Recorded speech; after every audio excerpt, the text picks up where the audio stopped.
At the Mississippi Arts and Entertainment Experience in Meridian, we believe in the power of the arts, storytelling, and education, just like Mississippi Public Broadcasting. MPB connects communities across the state with quality programs that inform, inspire, and engage. Their audience is loyal and appreciative of businesses that support public broadcasting, which makes underwriting on MPB a smart investment. Join us in supporting MPB. Learn more at mpbfoundation.org. School choice, rural hospitals, voter access. The 2026 Mississippi Legislature will impact you and your family for years to come. MPB brings you At Issue, a weekly analysis of the legislative session and the issues affecting you with perspectives from both sides of the aisle. Brandon Jones and new At Issue analyst Rebecca Staples join me, Wilson Stribling, every Monday at 5 p.m. only on MPB Think Radio and wherever you get your podcasts. MPB, your stories, our mission.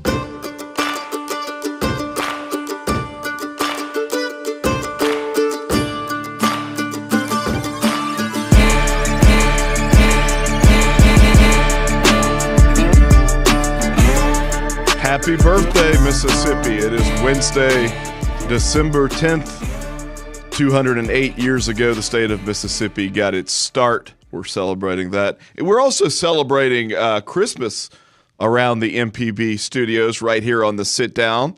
I'm your host, Russ Latino on MPB, and we've got some nice blue and white Christmas lights. How do you like it?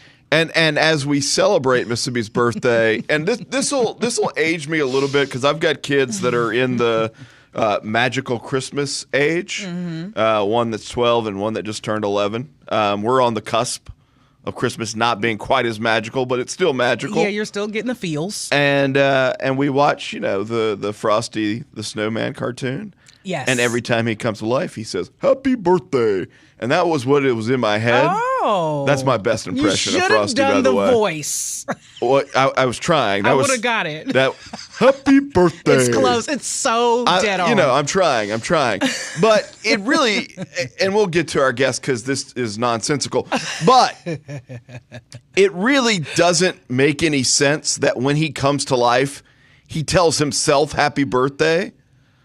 Frosty is a narcissist. It was kind of like he had short-term memory. But does anyone else when they're bored tell themselves happy birthday? I think not. Frosty has Lane Kiffin syndrome. Oh, goodness. To borrow from last week. Look, I want to talk about something important. We're winding down the year, but the legislative session is right around the corner. Okay. And what you see happening this time of year, and really it started happening in November, like if you're doing business, people will start saying things like, "Oh, let's get together after the holidays." Which I'm like, what do these people do that they're able to just defer business for a month plus?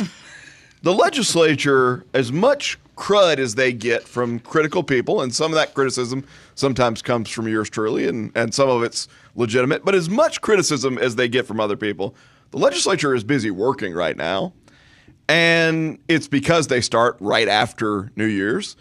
I would say this, too, that in a sea of legislators, there are plenty of them that don't work as hard as maybe they should, and there's some that work harder than maybe they should. And our guest today, Senator Nicole Boyd, fits into that last category. She and I don't agree on everything, but I will tell you this. I don't know anybody that does homework the way that she does homework to try and understand issues. So, Senator Boyd, welcome back to the Sit Down. Thanks. Y'all can keep talking about that whole Lane Kiffin thing. I'm from Oxford, and so we could talk about that for a couple of days. Look, at this point, everybody's got an opinion, right? Absolutely. So I went to a meeting last Thursday up in D.C. at the White House, and it was the topic of conversation up there. So it has been talked about around the country, I think, right now. Well, we had Neil McCready on last week, and Germaine, I'm hearing an echo. Still there? Now I'm hearing 3 or 4 of me, and that is bad. One of me is enough. No. Nicole, are you hearing an echo? I am hearing an echo right now. Okay.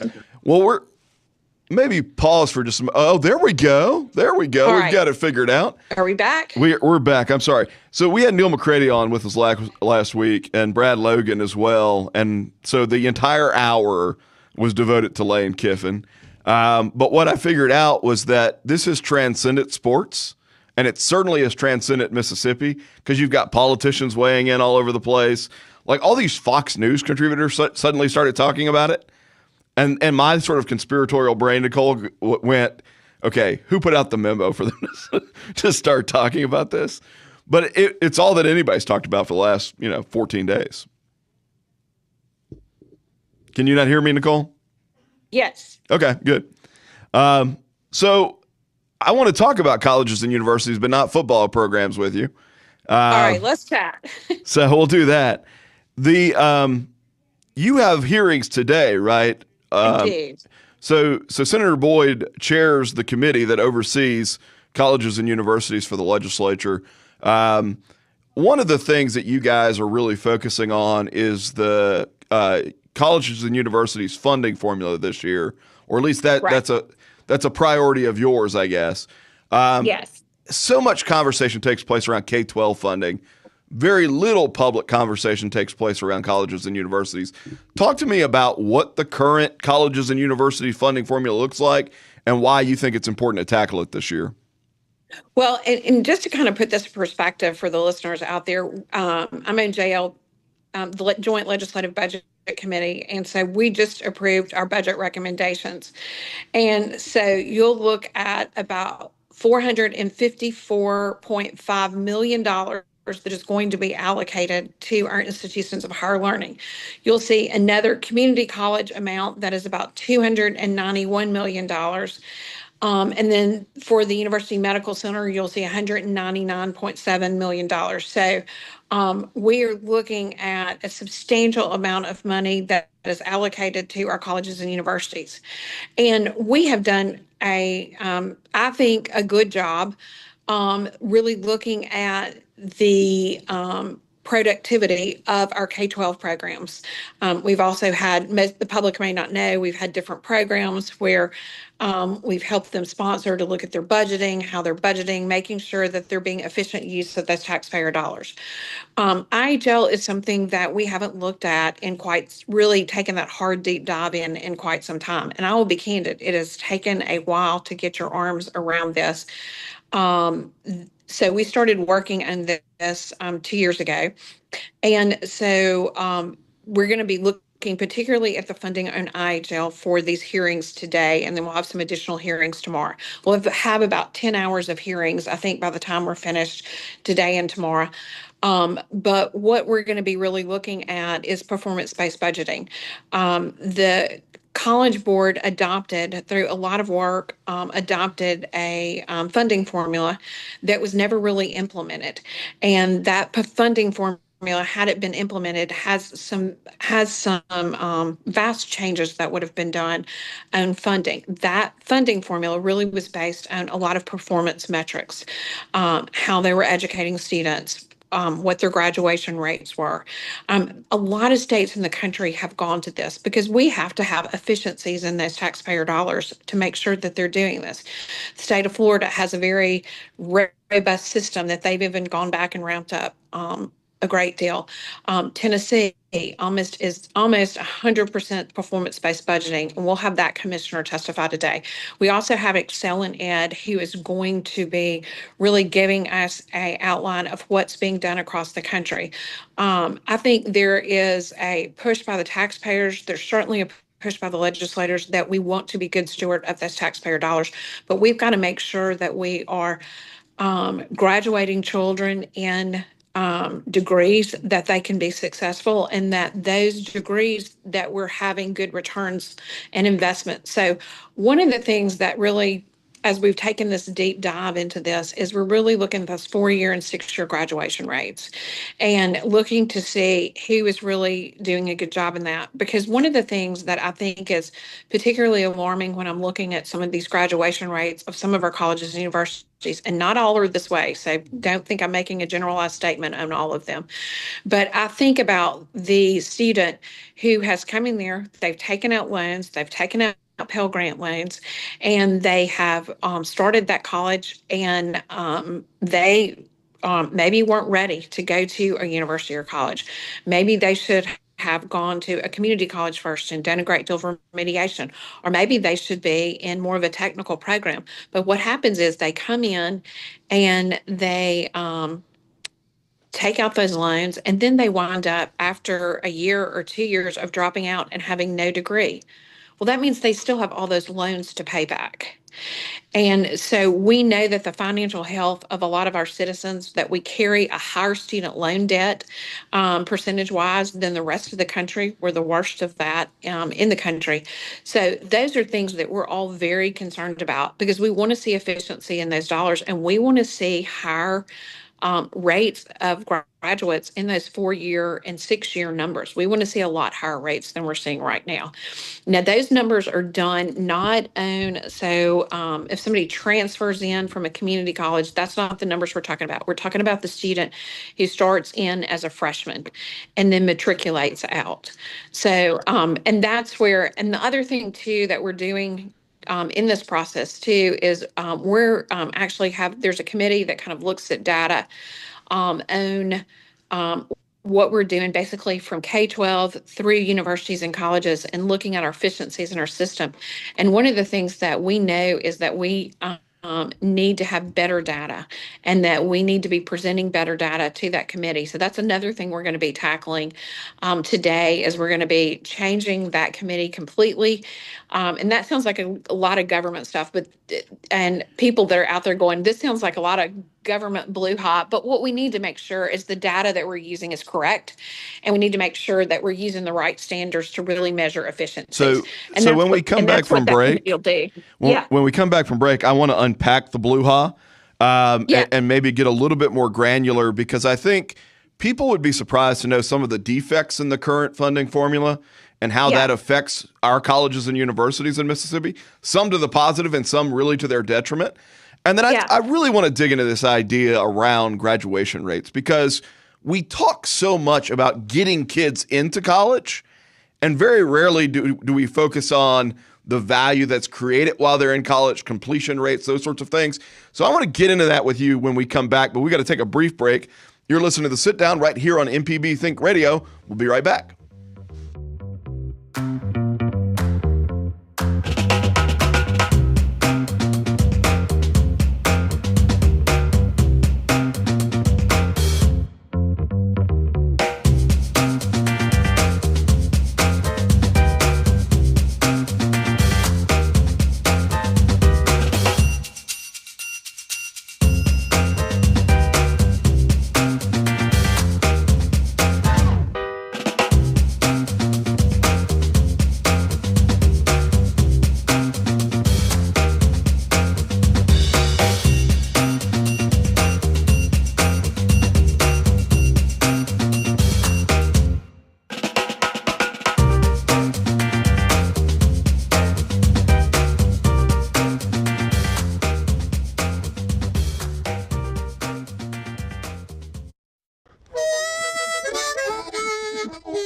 Hi, ladies and gentlemen. My name is Bobby Rush.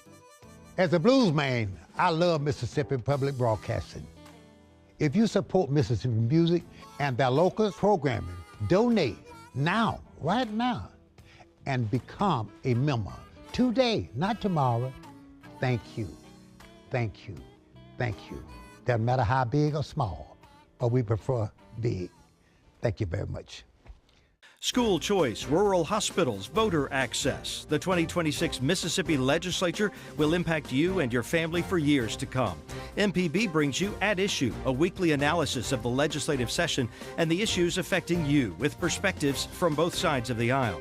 Brandon Jones and new At Issue analyst Rebecca Staples join me, Wilson Stribling, every Monday at 5 p.m. only on MPB Think Radio and wherever you get your podcasts. MPB, your stories, our mission. Everlasting, the Legacy Podcast, is a brand new companion podcast to the MPB documentary Everlasting, the life and legacy of Medgar Evers. Join me, Rita Brent, as we dive deeper into the story with exclusive interviews and conversations about the enduring legacy of Medgar Evers. Everlasting, the Legacy Podcast, available on the MPB app or wherever you get your podcasts, with new episodes every other week. MPB, your stories, our mission. you're listening to The Sit Down right here on MPB Think Radio. I'm your host, Russ Latino, talking today with Senator Nicole Boyd. Senator Boyd is the chairman of the committee that oversees Mississippi's colleges and universities. Lots of work going on leading up to session around colleges and universities. We were talking before the break about, as you said, the brouhaha of government and government interaction with colleges and universities. I want to unpack that a little bit, though, because one of the things that I know that you're concerned about, that candidly I think more people should be concerned about, is, and I want you to explain this maybe a little bit, but effectively the current funding formula that's being used for colleges and universities froze in place enrollment a number of years ago. And the consequence of that is that universities that have seen their enrollment go up are getting shortchanged, and universities that have seen their enrollment go down are actually getting more money than they should if we were doing a legitimate actual count of the number of students. Do I have that right? You have that right. And essentially what, in my opinion, that we're doing is that we're funding failure. We have not incentivized them to increase their enrollment and increase their graduation rates. We have just held everything in place. And so by IHL's own data, you are looking at one of our largest universities in the state. They should have received $165 million more than they did. We have another university that should have received $119,000. On the opposite end of the spectrum, I'm sorry, $119 million. Yeah. And then on the opposite end of that spectrum is you have one university who's had some declining enrollment and some graduation rates, and they received $135 million more than they should have received.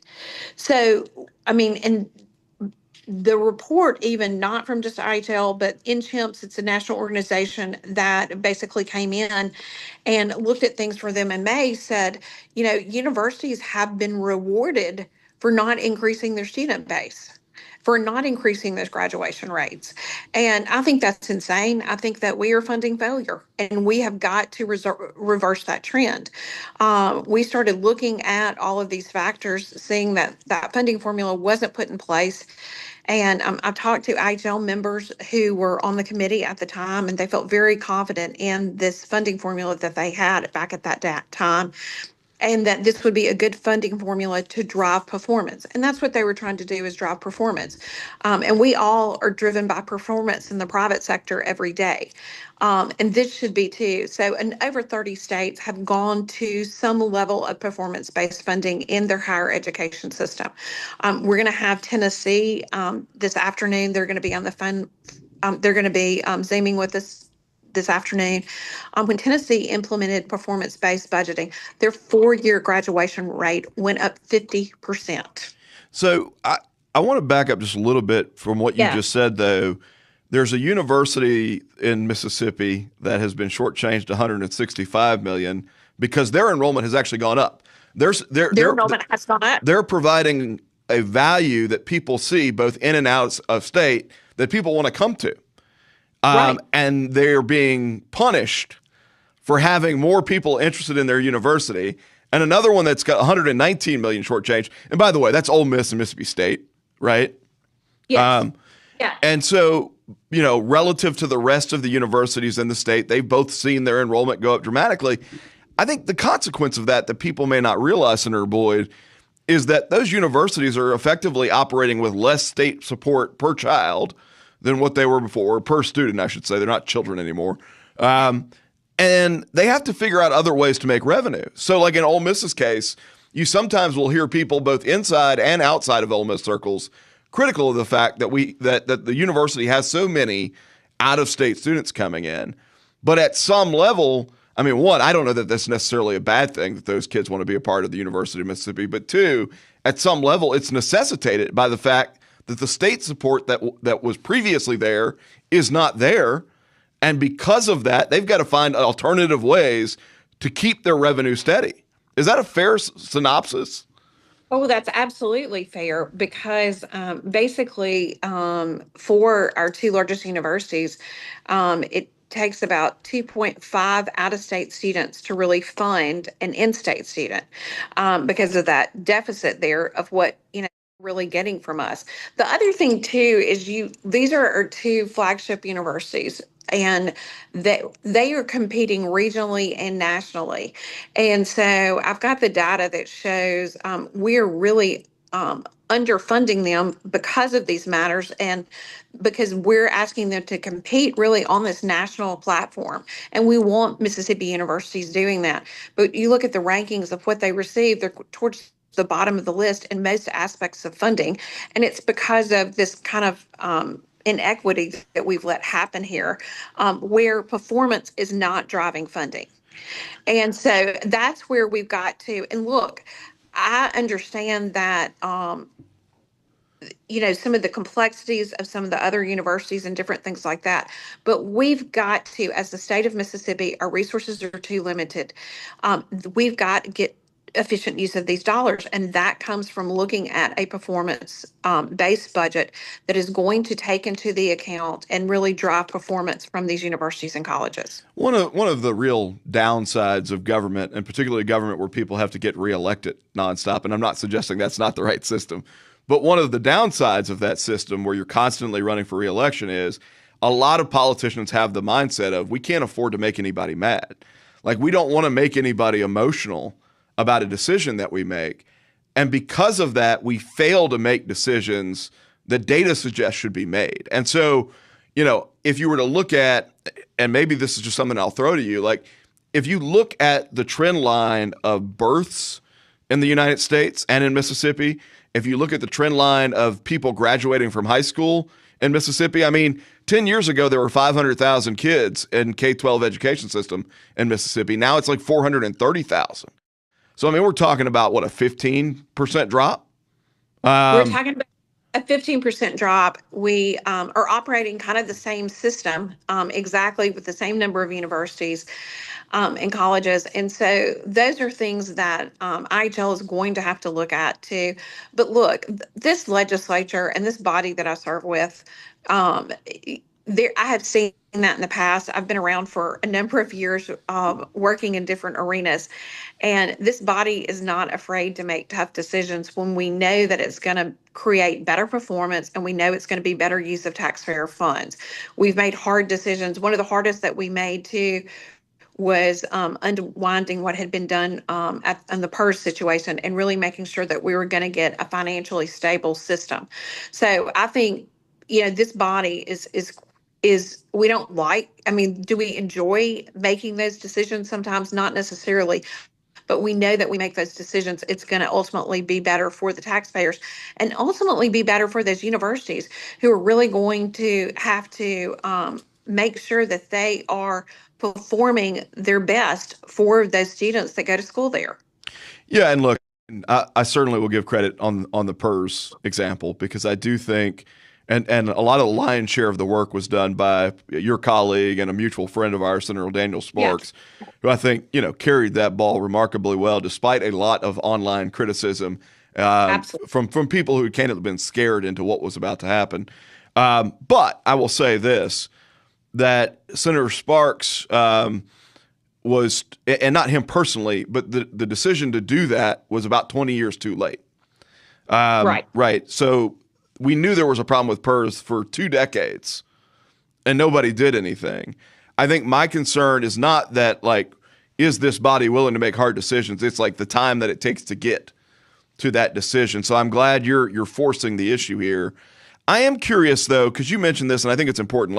It's one thing to analyze the funding formula in the context of how many students are enrolled. It's another thing entirely to analyze it in terms of outcomes, right? So it is.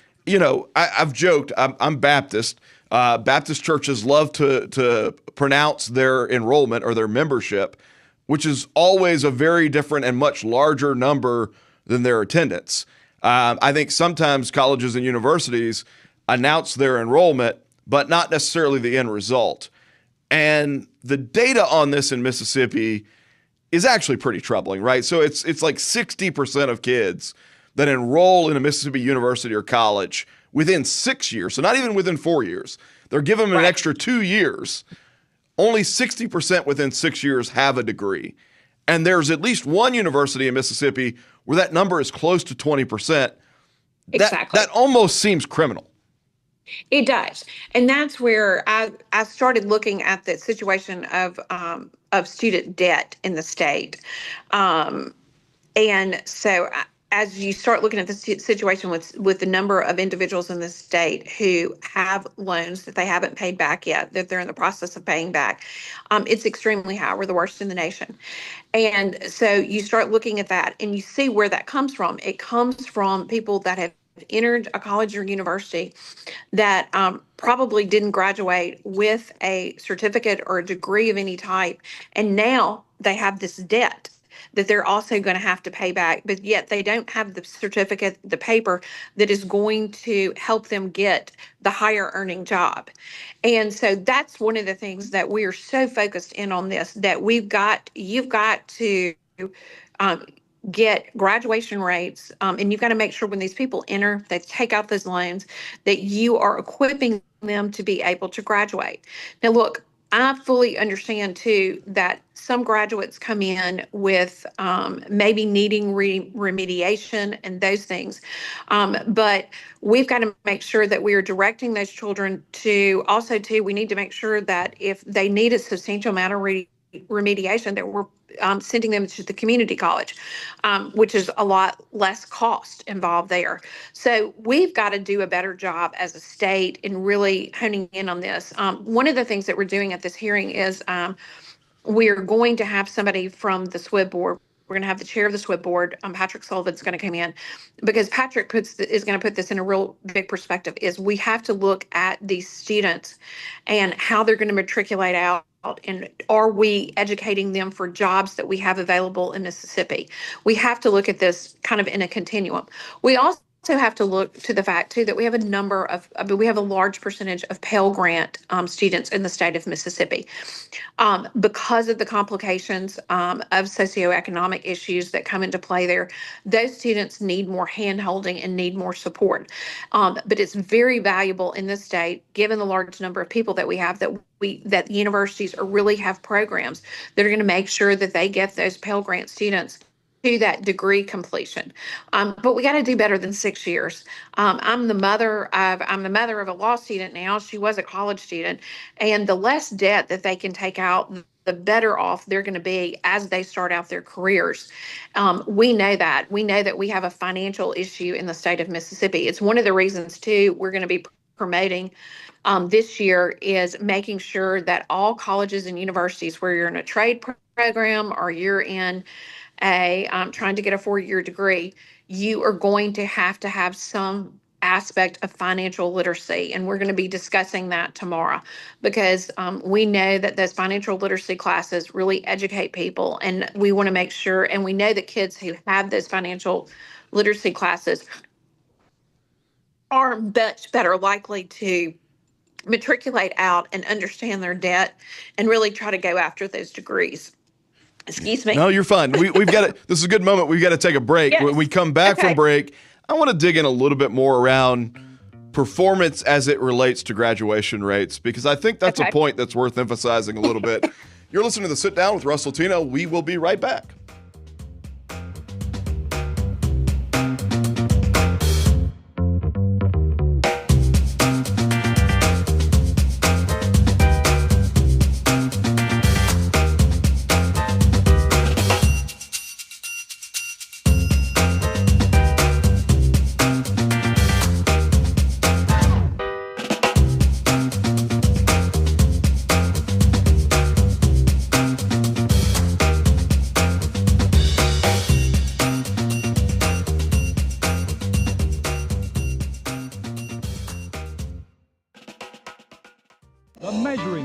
Since 1970, MPB has been enriching the lives of Mississippians. Everything we do gives us the chance to grow and learn.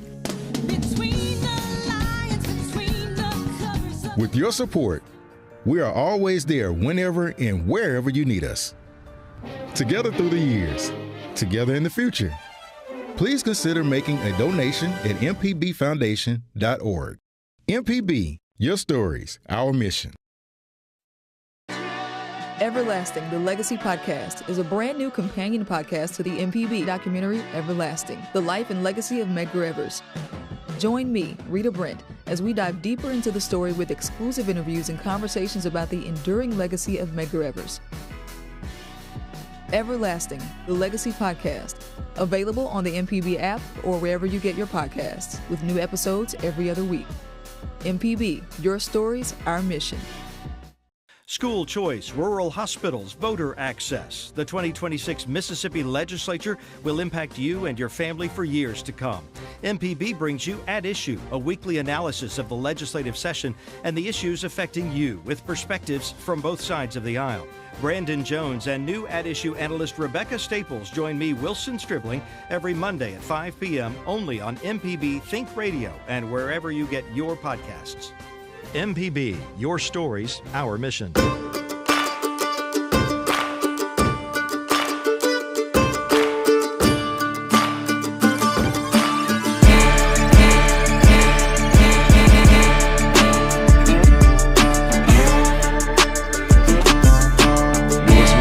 Right here on MPB Think Radio. I'm your host, Russ Latino, talking today with Senator Nicole Boyd. We were talking before the break about the move towards more of a performance-based budgeting system.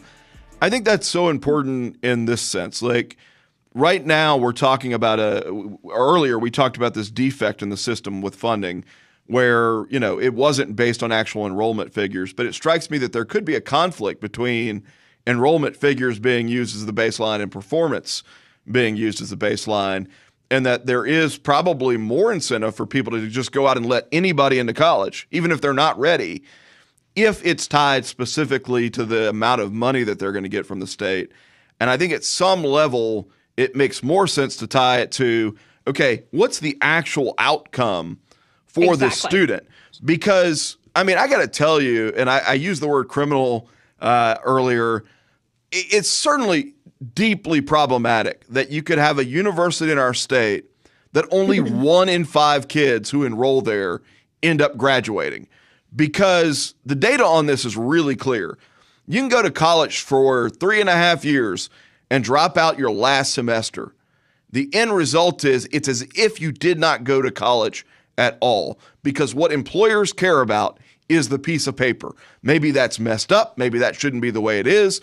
But that's the reality, and there's plenty of evidence to back this up, is like if you don't get the piece of paper, you're no better off than if you had never gone in the first place. And, in fact, you are worse off because the guy or gal that chose not to go in the first place has 3.5 years of earnings on you, so they got a head start, and they're not 70 or 80 grand in debt.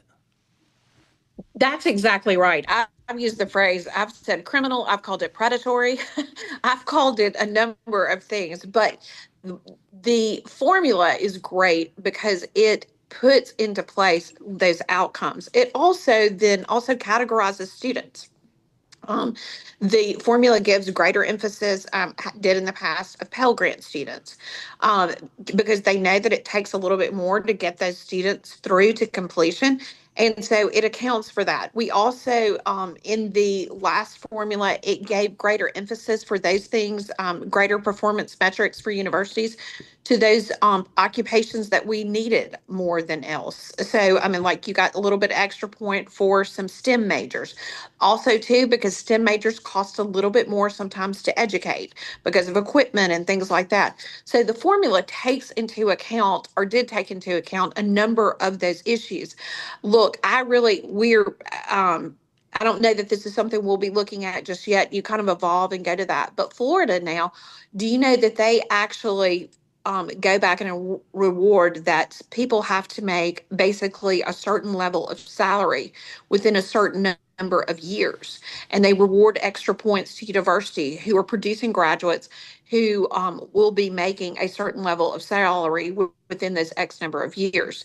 So university across the country, people have gotten very sophisticated on how they reward performance.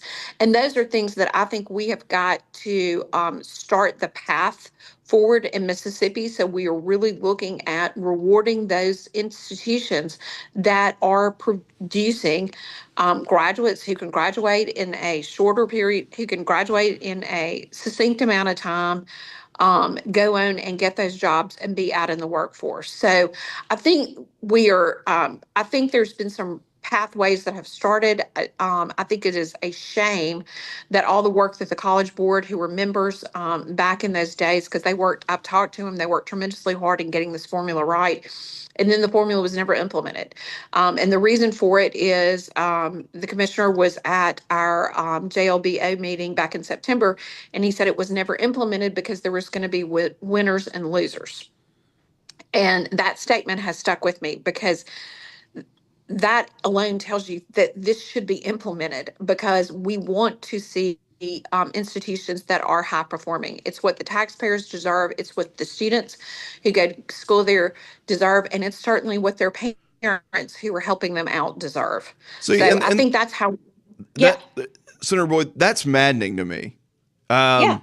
Because what that really means is we're going to protect institutions more than we're going to be concerned about the welfare of the student, more than we're going to be concerned about the welfare of taxpayers who are funding the system, and more than we're going to be concerned about the economic activity that takes place once the kid leaves, the productivity of Mississippi, right? The success of Mississippi.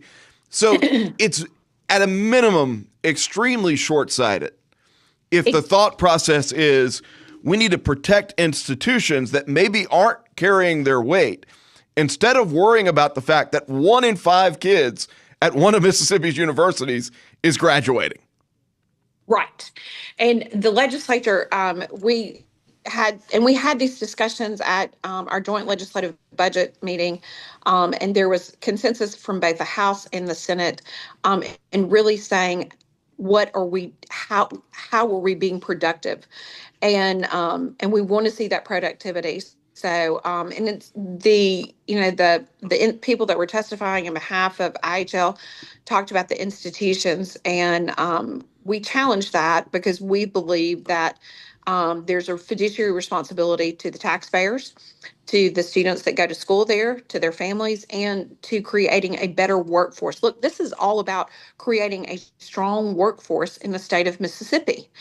And if we're not helping these students graduate in a timely manner and get into the workforce, then we need to rethink what we're doing. And that's what we're asking people to do right now, is rethink what we're doing, put those performance metrics in place, and let's see how our performance from these universities that aren't performing right now.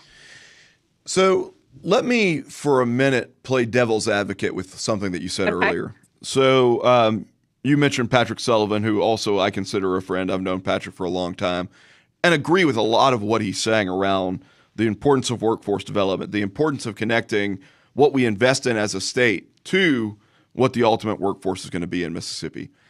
I think you've heard similar things, candidly, from State Auditor Shad White, right? He's talked about the narrowing of degrees available at universities, or limiting certain degrees at universities. I think my concern is this, is at some level, I don't think Russ is capable of saying what majors should and shouldn't be offered at a university. I don't think Nicole's capable of really saying what majors should or shouldn't be offered at a university. And there's a big part of me that really doesn't want politics to be the driving force of deciding what is good and bad. Because you can imagine a scenario, like I know gender studies gets mentioned all the time. I don't look at gender studies as a program and think, oh my gosh, that's something that I would want to go major in. Right. But I know that there are people who do. Right? And at some level, I don't want to be in a position that we make decisions about, make political decisions about which degrees should exist and not exist based on political preferences. So conservatives might look at something like gender studies and say, you know what, that sounds silly to us. Let's get rid of it. Does that concern resonate with you at all?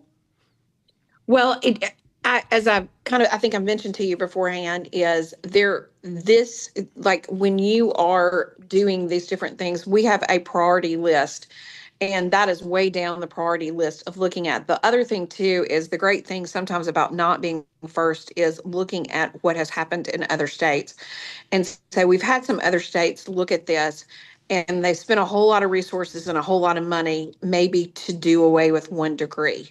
What I do think, though, is incredibly important is I think that students need to be able to, and we would like to work on this in future years, it will not happen this year, is making sure that there is a dashboard available that if a student looks at a major, that they can know that what they can expect to, and there's some of this stuff available on the internet. I would like to see some stuff that's more Mississippi specific, that if they look at majoring at this is their pathway and this is their, projected earning potential with this, so that students can make astute financial decisions when they're picking a degree. My daughter went through this, looking at a degree, looking at her different degrees, and she had a major and had a lot of hours before she went to college, but she looked at her major and that earning potential, and then she added a second major because that first major wasn't going to probably give her the earning potential that she wanted. By adding that second major, she greatly enhanced what she believed would be her future earning potential. So I think those are the type of things that we need to really empower students, because I'm not so sure how many of these students that are starting at universities and colleges really understand how much their earning potential is going to be, when our lifestyle is going to be when they look at different majors. And so I think that's very important for us to be able to do. But I'm kind of with you. I am not anywhere close to being ready to tell a student if they want to major in public health, that's not going to be a great major.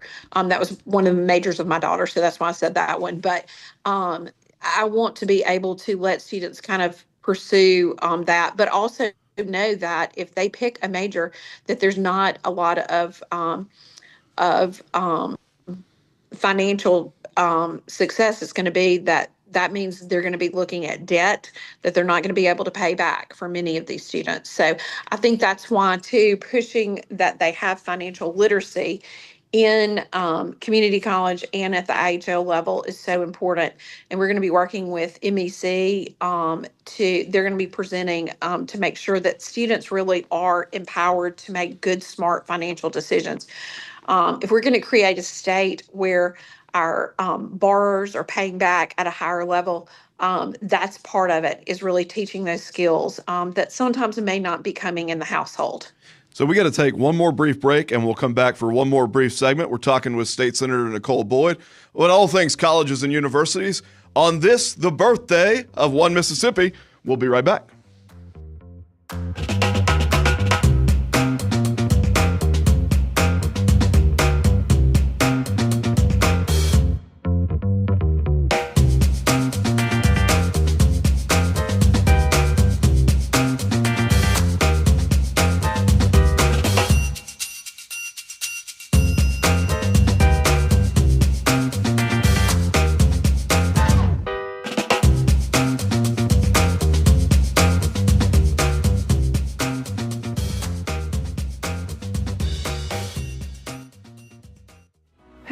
Destroys the one who hates.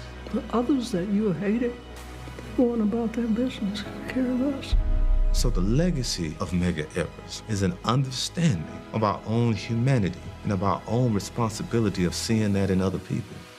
He is written out of history. He's just not included as Malcolm and Martin. To me, it's the 3 M's, and Medgar is right up there at the lead. Everlasting, Life and Legacy of Medgar Evers. Watch now on MPB Passport. Visit mpbonline.org for more. The Measuring Show. Since 1970, MPB has been enriching the lives of Mississippians. Everything we do gives us the chance to grow and learn.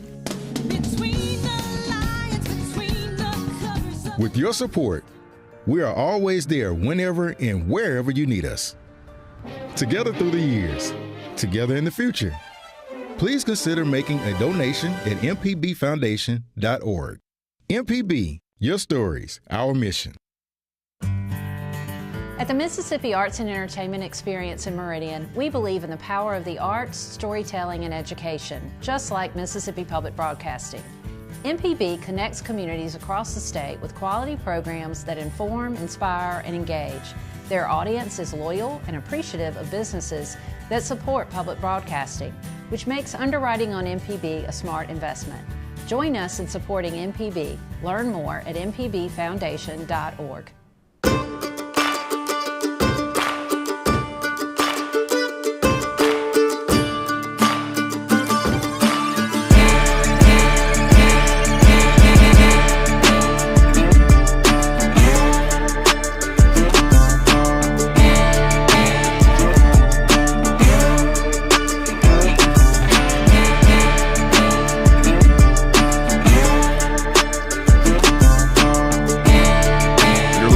Down right here on MPB Think Radio. I'm your host, Russ Latino, talking today with State Senator Nicole Boyd.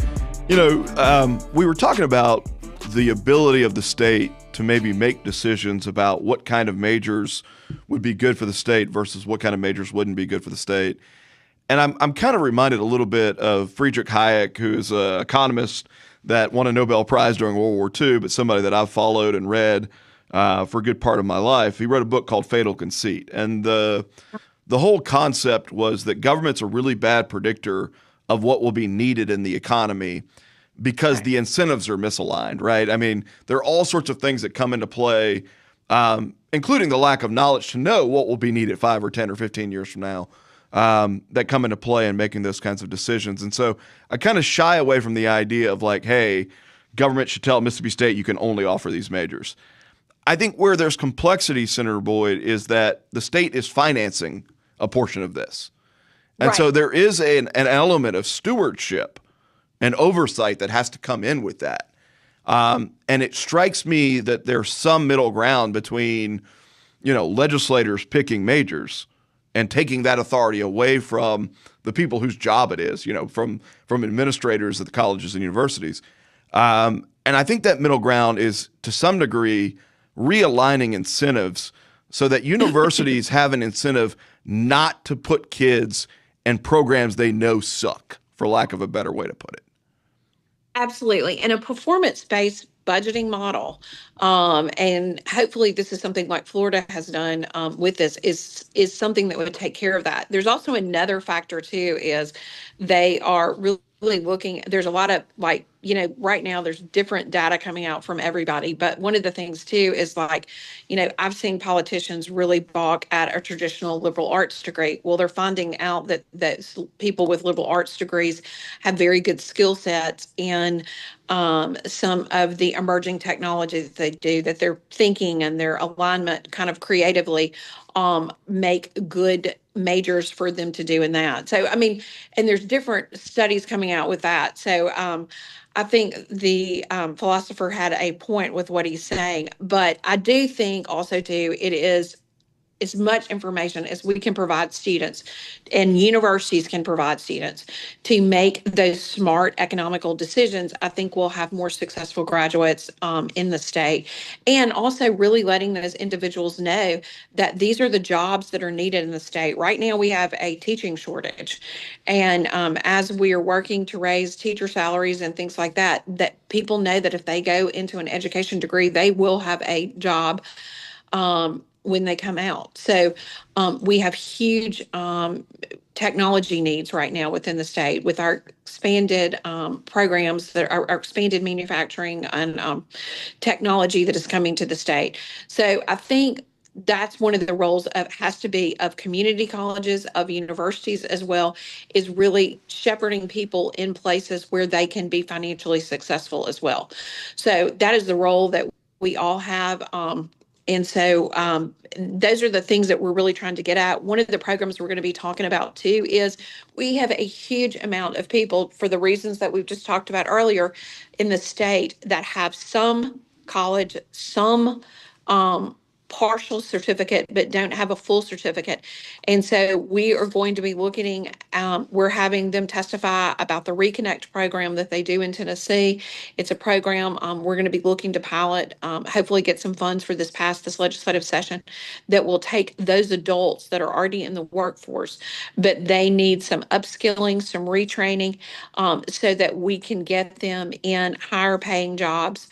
And those programs have been very successful because you take an adult population, they already kind of know what they want. They've been in the workforce, they're very committed, they're very serious, but there's not a lot of incentivizing money through Pell Grants or anything like that to help those individuals out.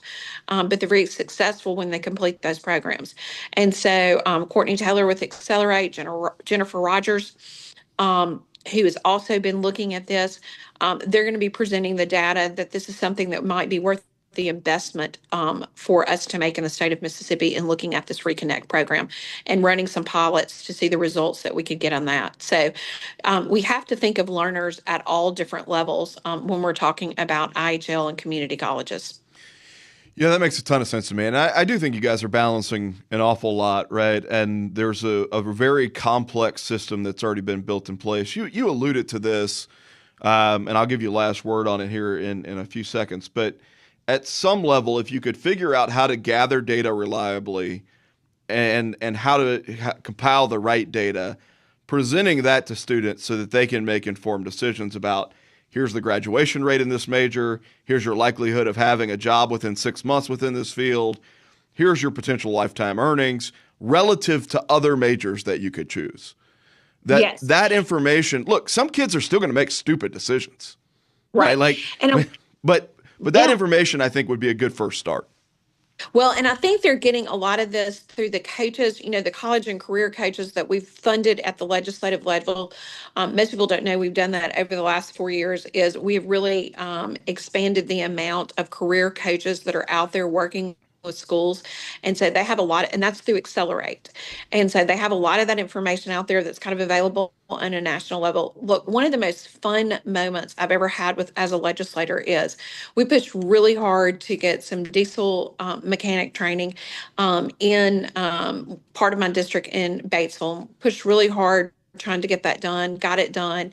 And I'm sitting at a luncheon with students and I was asking them their career plans or whatever. And the student speaks up and he says, he said, let me tell you, I'm going to this diesel mechanic program in Batesville, Mississippi, and I'm going to come out and this is my earning potential. And he could tell me everything. And so it was really exciting as a legislator to see something that you'd really pushed and implemented for. This kid knew what his salary was going to be. And it's a kid who eventually wants to go to college, but financially he needs to get to work now and help his family. And he had a path to do it. He knew what he wanted to do. And he was excited Senator, about I apologize, but we've got to go. I think that's a good example to leave it on. Not everybody needs to go to college. There are other ways to do these things. That's right. Senator Nicole Boyd, thank you for joining us. The Sit Down is a production of Mississippi Public Broadcasting, Think Radio, funded by generous contributions from listeners like you. Today's show was produced by the ever-wonderful Germaine Flood in the booth, even with a little echo early on, with live stream production by Abram Nanny. Maybe Marissa back there, too. She helped out with that echo problem. For my special guest, Senator Nicole Boyd, I'm Russ Latino. Stay tuned for Southern Remedy right here at 11 a.m. And join us next week for a new episode of The Sit Down, heard only on MPB Think Radio.